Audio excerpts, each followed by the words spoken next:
Peace, love, and blessings, and welcome back to my channel, Goddess Level Ascension. It's your favorite host, Asia, aka Queen Isis, and we are back for another episode. And tonight, we are going to be discussing colorism in the Black community. And I have these two beautiful, awesome, amazing ladies here with me tonight to just kind of give some insight, some perspective, and their experiences on colorism today. So, ladies, if you could introduce yourself. Dora. Hi guys, I am Dora. I am originally from Brooklyn, New York. I was raised in an African American household, but my roots are Bayesian. So, pleasure being with you guys today. Hello everybody, I am from Washington DC. I was raised all over, but my roots are mainly here and in South Carolina, and I'm excited to get this content going. So, like I said, tonight we're going to be talking about colorism, so let's jump right in. We're going to kind of start with, where did colorism start? Like, where did it come from? Like, why, how did it morph into what it is today? And it really came from back hundreds of years ago, European westernized culture, where they taught us that light is better than dark. And so you had house slaves, field slaves, and the lighter skinned slaves, which were typically like children, outside children of the masters and things like that, who were often in the house. And so obviously there was that rivalry between the slaves who were outside and inside. And so that was really, really fueled and perpetuated because the lighter skinned slaves were given privilege over the darker skinned slaves. So in essence, when you think about it, it's so crazy because it all comes from who was favored more by the fucking master. Like, it really stems back to, when you think about it, in essence, Absolutely. It really stems back to who was favored. So we're basically still in 2020. It has, we're still perpetuating some shit that came from who's favored, who's liked more by the master. So, Okay, so I want to speak on, because I feel like that's really good to discuss from my personal experience. Like, my grandfather's mother was molested by the slave master's son. And so when my grandmother got pregnant, they didn't kill her or anything like that because that was the slave master's son, which usually they would have taken the child and sold it to somebody else. They actually moved my grandmother to West Virginia, where her mother was, and left her there with the child and separated the child from his father. So I didn't even find that out until my cousin did Ancestry, and we found my grandfather's father's brother on Ancestry. And of course the white women didn't really want much to do with us at all, but it was just cool to see the lineage of it, and knowing that had it been probably a black man who had impregnated her, she probably would have gotten her child taken and she would have still been slaving, you know what I mean? But because she was impregnated by the slave master's son, they moved her away from them, which they were in the South, and they moved them to West Virginia, which is where my family's lineage started. So that's just a personal experience and privilege that I can speak on from just that background. It's essentially like, it's so dumb when you think about it, because it's like colorism, it's like the way it's perpetuated. Like I said, it's basically vying for the master's attention. Can you tell them what perpetuated means? How you act it out, how you display it, how you portray it. Your part in it all. Yeah, right? Yeah. And so, pretty much it's so wild to me, because it's just like, when you think about it, a light-skinned person and a dark-skinned person is seen exactly the same in a white person's eyes. It's like, you're light-skinned even in a Hispanic person's eyes. Yeah. Even in so many other cultures, light skin is only seen as better for us within our community. It's that way across cultures, but a white person is still going to look at a light-skinned person like, oh, you're a nigger. Like, and so it's just like, why are we fighting each other over some shit that we're going through together? Like, when you think about it, it's so dumb, because we're all suffering from the same thing. But if you think about it, it's smart. Colorism is smart for the people who created it, because if you keep them fighting amongst each other, they're too dumb enough to realize who the real enemy is. So one of the ways that men can, and as well as our culture in total, can change the narrative and can change the way that we've been expressing not our frustration, but I'm going to say their frustration, and sometimes mine, in this whole experience is by educating yourself. By educating yourself and making yourself more aware, as well as educating yourself on yourself. If y'all think about it, you go to Brazil, if you go to Africa, if you go to so many other places, when they see our culture and they see our ignorance, they look down on us because of that. They look down on us because we're not educated, because we're not aware, because we aren't alert to the real reality that's bigger than what we have been subjected to for the majority of our lives. So if we want to change, we have to start within ourselves, and that's not being lazy and procrastinating and making excuses and blaming the masters. You can blame the masters all day, but you have YouTube, you have free libraries, you have books, you have mentors, you have resources that are available that are outside of the excuses that we can give, that can train our minds to something different than what we're exposed to and what they want us to be exposed to. If you're a educated slave, that's what they don't want. You're no longer a slave when you know. That's why they didn't teach us how to read. That's why they didn't teach us how to write. That's why they taught us how to obey. Why do you want your woman to obey you?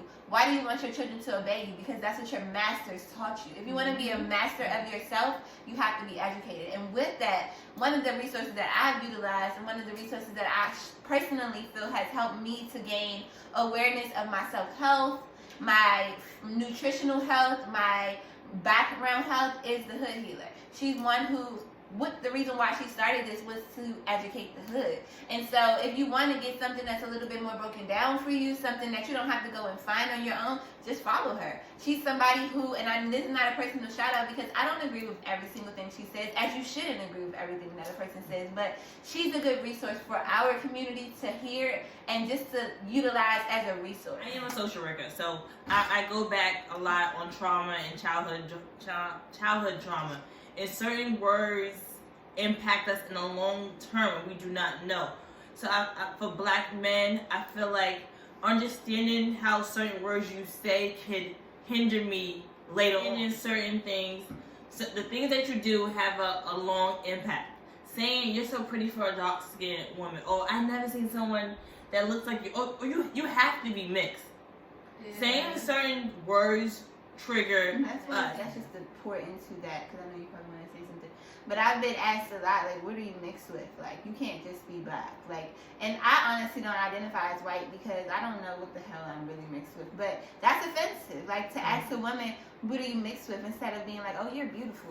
Like, why do you have to be beautiful to be black? Why do you have to be beautiful to be of any race or descent? Like, there are certain things that are not necessary to say, and when you hear yourself saying those things, now that we have made it aware to you, if you do happen to come across this, learn to reword how you say things, and if it's necessary, because like they always say, it's not what you say, it's how you say it. But something like that can easily be taken offensive to a woman who has already been mistreated because of the way she lives her whole life. Right. And it's also like, it's nothing, a lot of black men or people in period will try to be like, oh, well, that's just my preference.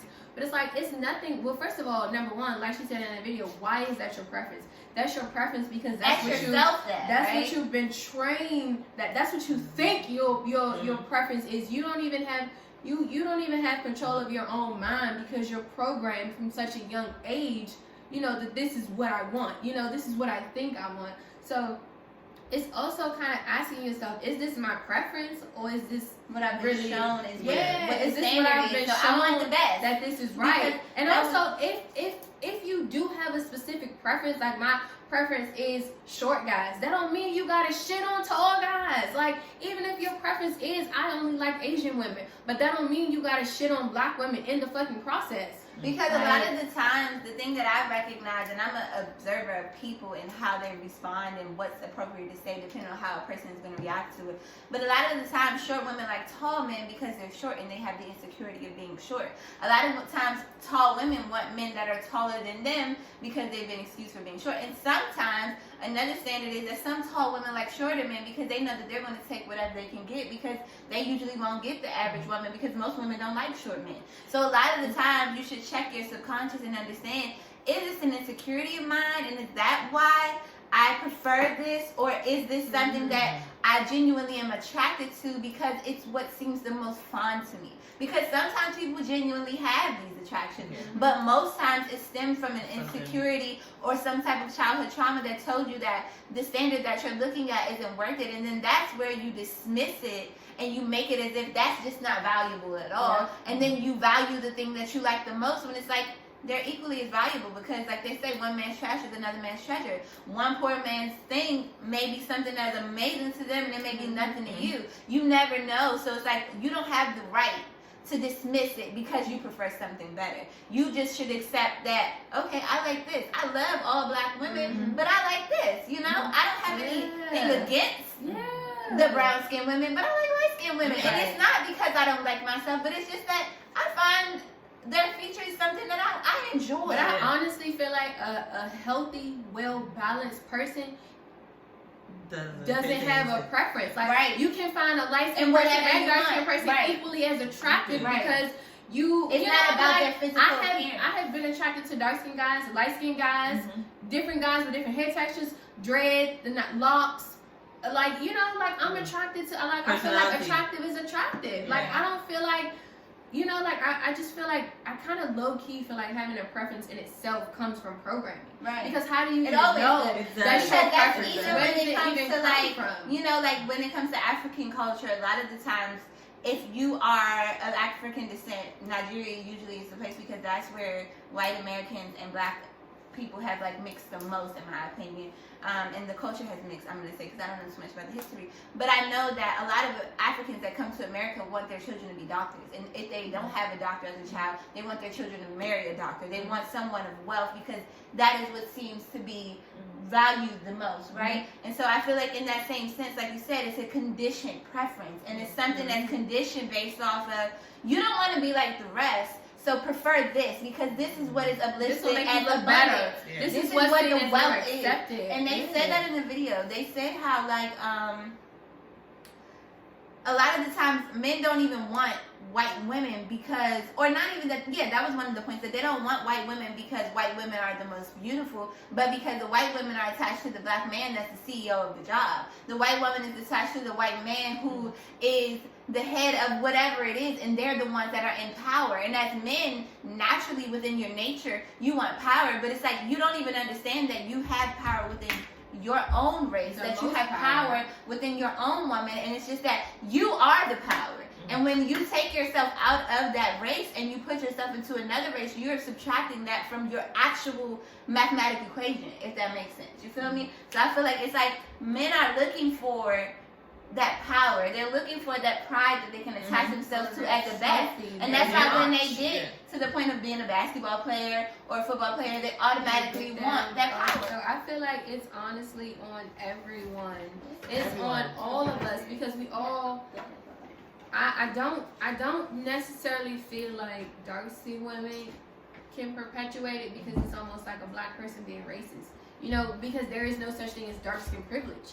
So I don't necessarily feel like dark-skinned people can perpetuate it. However, I do feel like we could play the way dark-skinned women who forget their color in their skin and perpetuate that. Like if they're not a Stacey Dash. Like, like Omarosa. There's a few, trust me. But I definitely feel like we could play, but it's also like as because they're privileged in the sense of that, it's like, you know how they say some kin folk are skin folk. They're privileged in the sense of that they look like us, but because they have a different opinion than ours, and because they're educated and because they speak differently, they are accepted in different rooms. It's also because they're doing it to be favored more by like they forget their DNA. Somebody white. Because it's like, it's almost, I watched the video with what's that funny ass, he's not even that funny, but he's funny.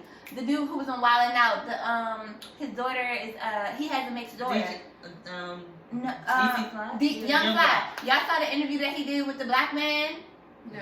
I gotta send it to y'all. Some people out there probably know what I'm talking about. But it was an interview that he did, and he was talking about how the interview was this black man who was a Trump supporter, and he talked about black people in a very bad way. And the whole time DC Young Fly was talking to him, he was like, you one of them. You one of them kind of niggas. Like, you one of them niggas that's a nigga. Like, the niggas that's the one who was riding with the slave master and the one who had the other niggas in check. Yeah. Like, you know how they have those niggas in society, and it's just, it's unfortunate, but we also have them against us. So it's like, you have to realize that there are some black people who are perpetuating their privilege in the sense of that I am agreeing with, and I am the yes I'm master type, and I am the one who is going to go with the flow. Way to change the behavior or change the narrative is empowerment and self-love. I feel like I was watching this video maybe a few days ago, and this girl was saying that she believed that she is a 5. She said she was like a 5 with makeup on, with she was without makeup, and with makeup she was like a 6. Then I remembered someone made a comment to that video, and she was basically saying, "Baby, I'm a 10 whenever I am with makeup, lashes." On and off, I'm a 10, and I feel like inside, right? Yeah, beauty comes within, and I feel like if I'm down or I'm being judged, encourage me. Tell me I'm pretty. Tell me I look good. Don't compare me to the next person. I feel like if we change the narrative and uplift each other, when it comes from someone else, it won't hurt as much. One thing that I want to add is that I definitely do think that one of the first steps that we all, as different colors of black women, have to do is, one, take accountability for ourselves, and in a sense of forgiveness, because we have to forgive the people who have hurt us, or the ones who are like us who have hurt us, in order to heal.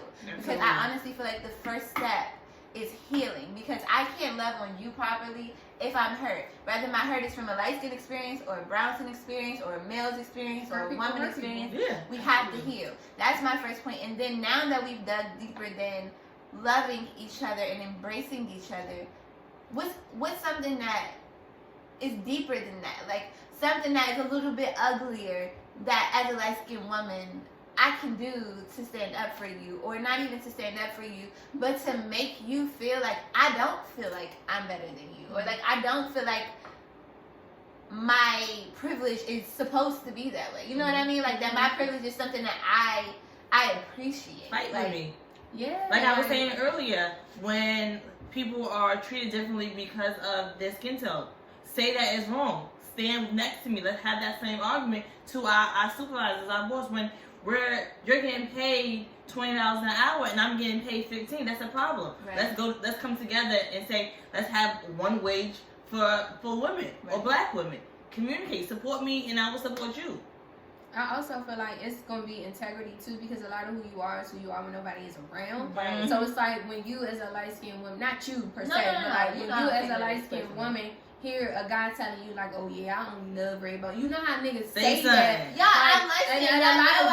And a lot of women will eat that shit up, and or even what they don't say that you can feel. Like if it's a group of females in a room and the main nigga who's like the most popular want to talk to me first.